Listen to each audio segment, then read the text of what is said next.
Do you know that a person can survive without water for only 3 days, but Gandhi was able to survive as much as 21 days without food? Those were the things I used to know as a normal student in a small town. I know none of those things anymore. I just know about rage and feeling constantly hungry. I was in my last year of high school and working a part-time job so I could save up money for higher education. Things were dull, but mostly fine until an otherwise normal afternoon after classes. It happened in the light of day. I was shoved inside a vehicle with expertise. I never saw the faces of the men that took me. I never saw their vans stinking of old blood and rancid food. I could only see the blackness of my blindfold and a taste of slight sweetness of the chloroform before I lost my senses. When I woke up again, I was completely naked in a poorly lit room. The state I was in made me expect the worst, but there was no pain or bleeding indicating that kind of violence. It was cold, and there was a maddening dripping sound. Something was gleaming in the dark. As soon as I adjusted my eyes, I realized it was a knife. Drip, drip, drip. The small room had nothing but an already dirty toilet. The knife in the crack in the ceiling, dripping slimy, slightly green water. The walls and floors were gray and featureless. A very strong light, like a camera flash, popped in my face, blinding all my senses with a shock. It disappeared after a moment, and I heard a voice. "We want to watch your suicide. Let's see how long it will take." It took someone unremarkable, frail, with nothing left to live for. But I know I had a purpose. I had to frustrate my captors. If they wanted to watch my suicide, I would have to be the most resilient person in the world. I wouldn't grant their wish.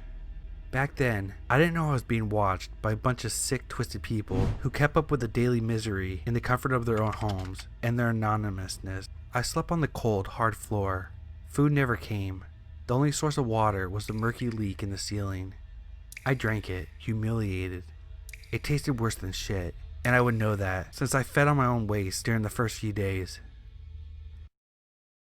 The only indication that the day had ended was a blinding flash and the same cold, mocking voice telling me that they were surprised I made it this far. I was so hungry, so hungry. The room was getting hotter from my breathing every day. There was no proper ventilation. It seemed to be just enough to not let me die from carbon monoxide poisoning, a merciful death compared to the one they planned for me. I didn't know why they chose me. I still don't know. I never wronged anyone. I never excelled at anything to be a target of someone's envy. It was just a pointless act of evil. The fact that it was completely random made the hatred grow and, with it, my determination. My stomach hurt beyond words. I was constantly sick from the putrid smells all around me. My body ached all over. My skin was matted and flaky, my hair falling out from malnutrition. I grabbed the knife. I felt watched in cruel anticipation. Not today. I chopped off my left pinky and shoved it in my mouth before I could think too much about it. My own blood dripped down my chest as I chewed on my own bones. The crunchy sound should have been so sickening. My teeth should have been hurting so much, or even breaking, bone against bone. I should have been horrified to defile a part of my own body, but I was just so happy to be eating. After that, I felt my body grow stronger every day, like a member of the cannibal tribe on Papua New Guinea after ritualistically feeding on the departed loved ones. I laughed manically for hours at a time and trembled endlessly, but I was alive more than I've been in that captivity. I rationed my food and body waste. I needed my right hand, so it would be crucial to spare at least 4 fingers on it, but I was free to feed on my left hand. My toes were pretty much useless. I'd been dragging myself on the floor to move anyway, but I didn't need to feed on myself for long. No more than a week after I first took a bite of myself, the voice after the blinding flash had something else to say. "We're selling you." The official story is that I miraculously escaped my perpetrators during their flawed operation to move me to my new owner. And by the time I reached a neighbor and the police were called, they had already fled the crime scene. The investigation was kept very quiet, so it didn't make world news. Hell, I only made the local news as local teenager mutilated by unknown man. Someone even donated me a prosthetic hand. The police were able to take down the website where my daily torture was being streamed non-stop, and just then I found out that I was a star. I laughed for days because everyone felt so bad for me, not knowing that the torture I endured was way beyond losing a hand or a few toes. I laughed for days because I know the truth and no one else does.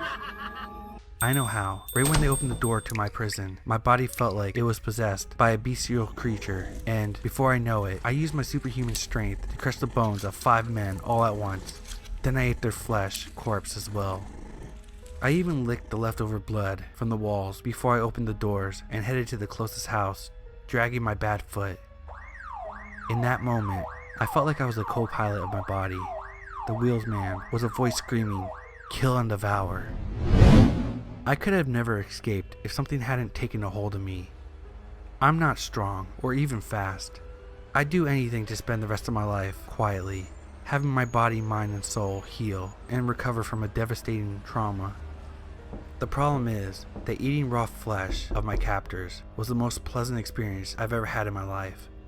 And while I've been chasing mercilessly all the monsters that watched me suffer for their own enjoyment, I'm too hungry. Their tainted flesh has not been enough for me. No, for us.